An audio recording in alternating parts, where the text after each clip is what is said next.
Bien. Alors, aujourd'hui, nous allons parler, ou nous avons présenté une notion très très importante pour les études d'hydrologie. C'est ce qu'on appelle le bilan hydrologique.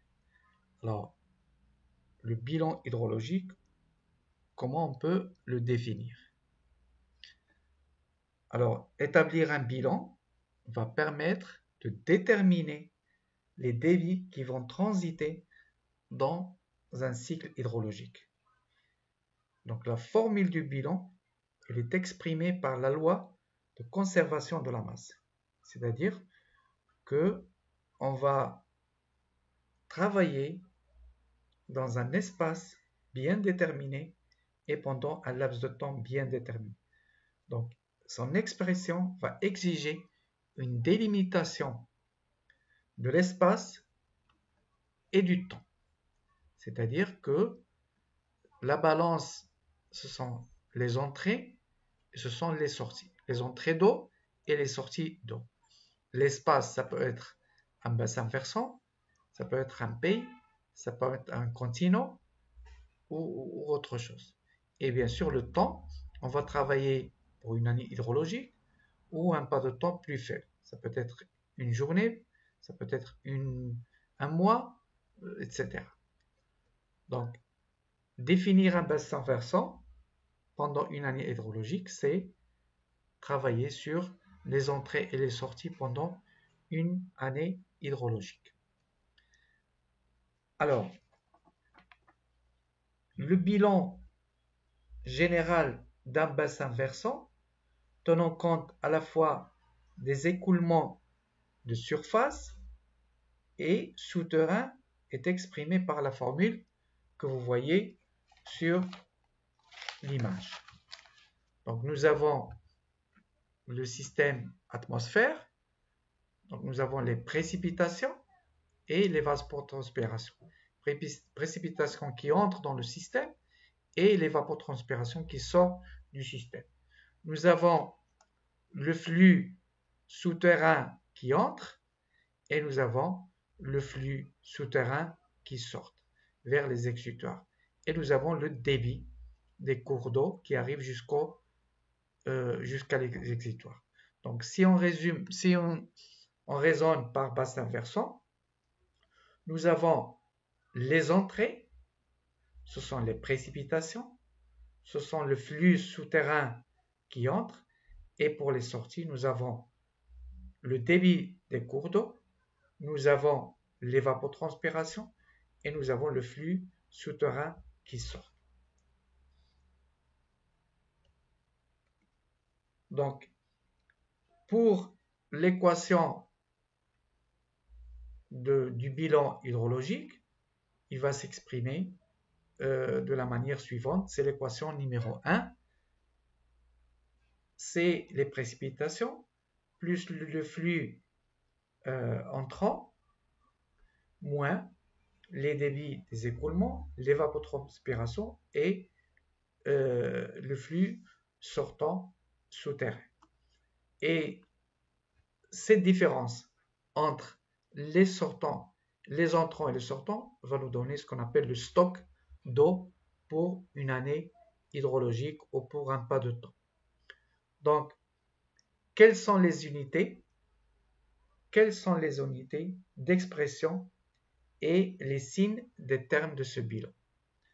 Alors, chaque terme de l'équation peut être exprimé soit en volume, en mètres cubes, c'est-à-dire on va exprimer tous ces paramètres en volume, en mètres cubes d'eau, soit en débit, c'est-à-dire en mètres cubes par année ou en mètres cubes par mois, soit ce qu'on appelle en hauteur équivalente ou épaisseur d'eau qui est uniformément répartie sur l'ensemble du bassin versant.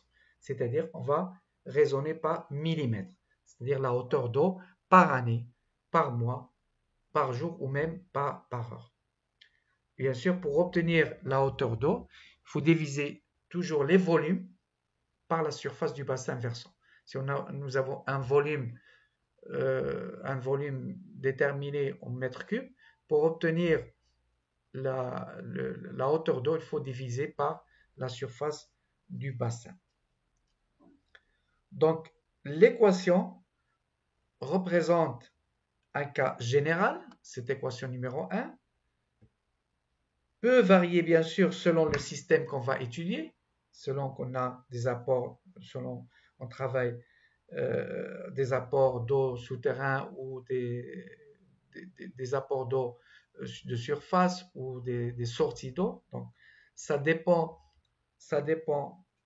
du cas, du système dans lequel on travaille.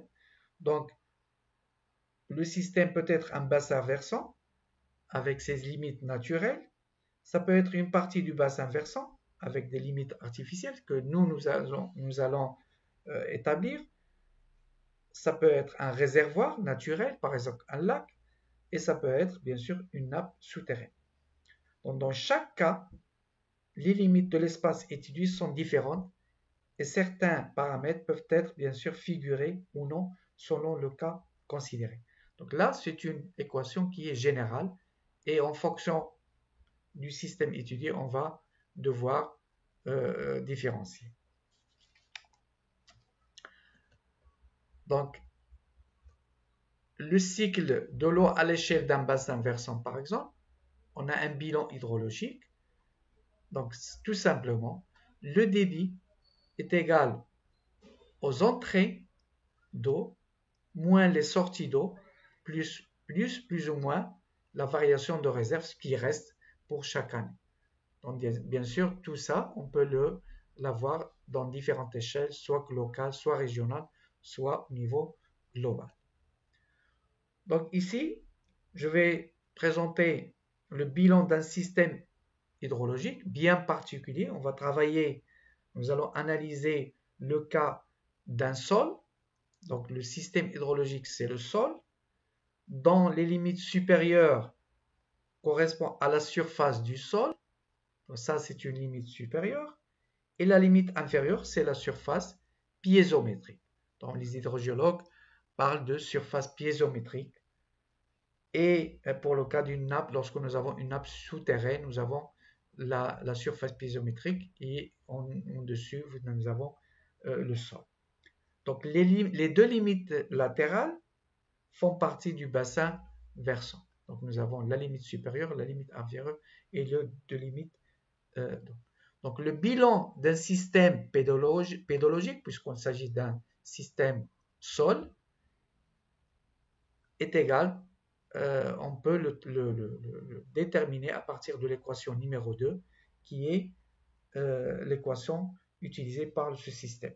Donc, l'équation est égale à I moins donc l'infiltration, donc les entrées, moins l'évapotranspiration, qui est considérée comme une sortie, l'évapotranspiration au niveau du sol, moins l'écoulement de subsurface. Donc, vous rappelez que dans le cycle hydrologique, on a parlé d'un écoulement superficiel ou de subsurface qui est dans le sol et qui se fait au niveau du sol, ou hypodermique, moins la recharge de la nappe qui est bien sûr une sortie.